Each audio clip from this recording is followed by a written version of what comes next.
Donc alors, pour les exercices techniques, déjà on va commencer sur un exercice tout bête de déplacement. En faisant bien attention aux points techniques qu'on rappelait sur les derniers cours. Donc, pour celui-là, ce que je veux, c'est déjà une bonne position de garde. Donc, faire attention à ce dont on avait parlé les dernières fois. Je ne veux pas les deux pieds sur la même ligne, parce que j'avais vu beaucoup ça. Non, on se met comme ça.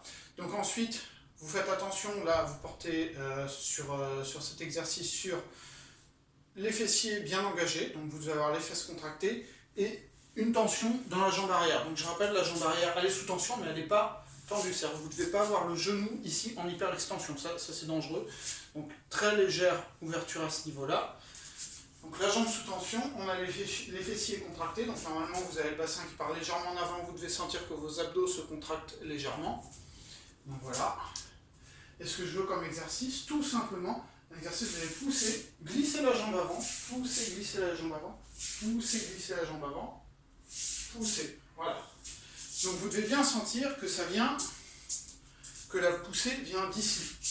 Et ce que je veux, principalement, donc, que vous sentiez ce gainage, ici sous tension, là pareil, le pied pas ouvert, j'en ai vu certains qui étaient comme ça, donc pensez bien au pied, pensez bien à la tension, et quand vous poussez, vous ne devez pas avoir le buste qui part en arrière, vous devez bien sentir que tout part en avant, tout le corps part en avant d'un seul bloc.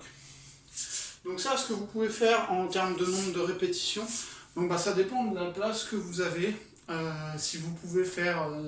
ne serait-ce que 5-10 pas dans un couloir, c'est très bien. Vous faites des allers-retours, donc un coup en avant.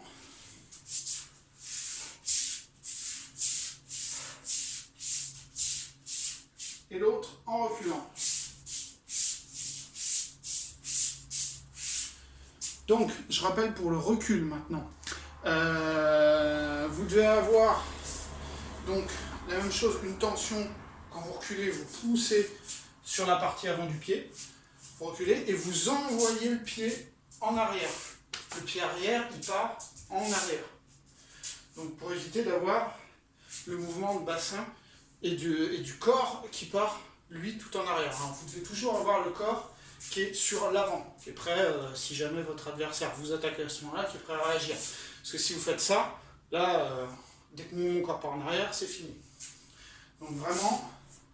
je pousse, j'envoie le pied en arrière. Je pousse, j'envoie le pied en arrière. Voilà.